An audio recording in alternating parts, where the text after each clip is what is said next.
Welcome back to Trust Issues. Welcome back, Kristy. How are you this week? I'm good, Tom. How are you doing? Yeah, pretty good. I'm actually happy this week because there's a topic that's getting attention that I think actually really needs to get attention, and that is the issue around consent, privacy, security of AI coming to meetings. And this is something that we've spoken about on this show before, and I think it's gaining traction as a conversation, and I think it needs to, because I think the recording of meetings without people's consent is rampant at the moment, and I think that something needs to happen. What do you think? Yeah. No, I agree. I mean, I recently just wrote about the Forbes article that was created by Tim Bajarin, and I apologize if I butchered his last name. But essentially, it's he's talking about something that is really top of mind for me, being a former CHRO and now CEO founder. When you really look at the AI note taker, it's a permanent business record. It's regurgitating everything that you said in a meeting, but without a lot of context, right? And it could give you next steps, but what do those next steps mean? Like, what are you really getting out of this other than, something that is documented? And within this conversation, especially within HR, it creates a very high risk category as far as like what is being said, when it's coming in, are the AI note takers barging in, is there consent, is there permission, how is it being utilized, etc. And the big thing that's missing again is the context, but also like when you look at it from an HR perspective, is that it is documentation. And so what do you do? How is it translated? What does it really mean? Where does it really go?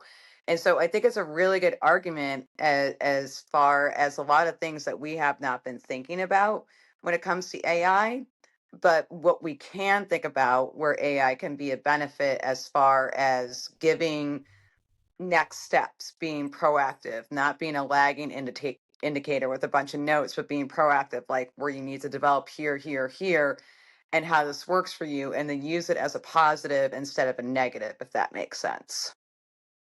Oh, yeah, absolutely. And I mean, I've got so much to say on this topic. I think the first thing is that all of these issues are real, right? So consent, privacy, the documentation, every meeting becoming a record is potentially true.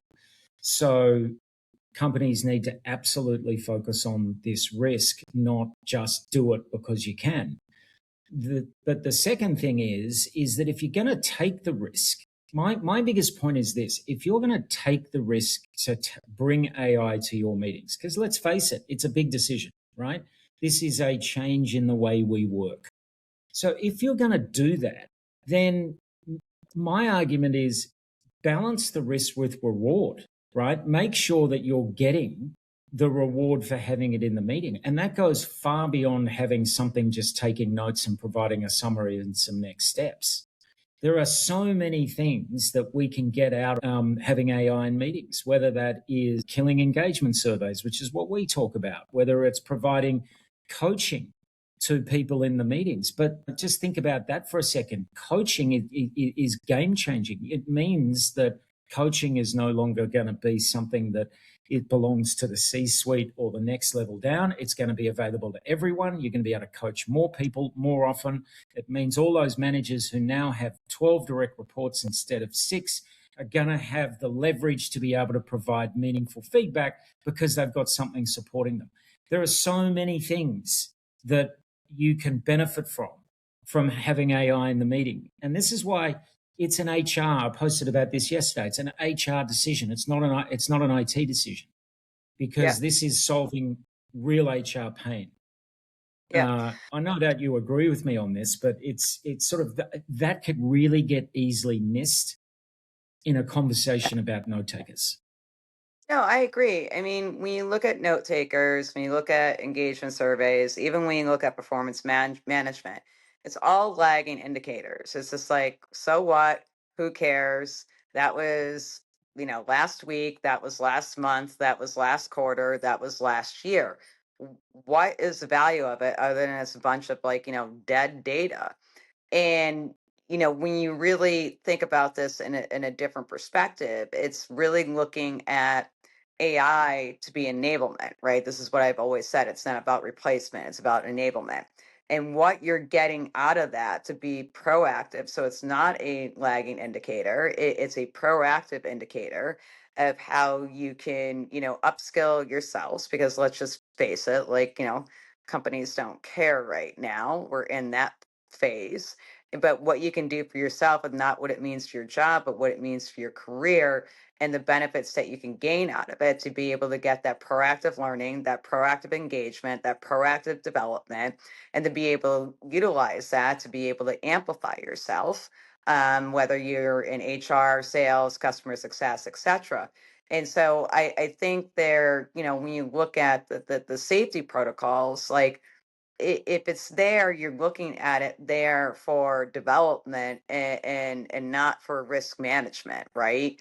It's a different vein of the same lane that I think that all really need to be able to take a really hard look at, especially HR, because I think that there's pros and I think that there's cons. But again, if it's only going to be there as transcription without context, that's a huge con. If it's going to be transcription with context and development, that's a huge gain. And that's the lens that I think that we all should be looking at this. I couldn't agree more. We all know that things can be said, the same thing can be said 5 times and it can mean something different every time, right? Because of your tone, the way that it's said. So that context is absolutely critical. I actually think that's a benefit of having sort of our voice analytics in the meeting, that we don't talk about all that often, because it is providing that context. So I think the message here is that this is just not this is a big decision that you kind of need to go all in on and get it right. And that means it needs to get the eyes on it that it deserves. It's not just an IT call. This is an HR call. It's a C-suite call. And they need to be really clear about why they're doing this, and then being really transparent with their employees about why. Otherwise, they're going to fill the vacuum with their own message. So, yeah, there's a lot here. We could talk all day on it. But I think that it's good that it's getting the attention. I think it's good that it's being elevated. And I think that's good for Relate, because we've thought about this from the moment we built the product. And so I'm glad it's happening, and we should continue the discussion. Yeah, I think it's a big thing when it comes to accountability, right? You mentioned the C-suite, the decisions that they're making. They really need to be thinking about, what is the ROI? Are you going to do a bunch of AI consumption tokens that's not going to leave you anything? Are you going to really look at an enablement factor as how this projects your company into its next destination? That's the biggest thing. And I think that we got to look forward and not look backward, and when it comes to safety and protocol and consent, and that's really the benefit, and I think the differentiation within this market right now. Yeah, I couldn't agree with you more. Kristy, always great to have you. More to come on this topic, and have a great week. We'll see you next week. Likewise, take care.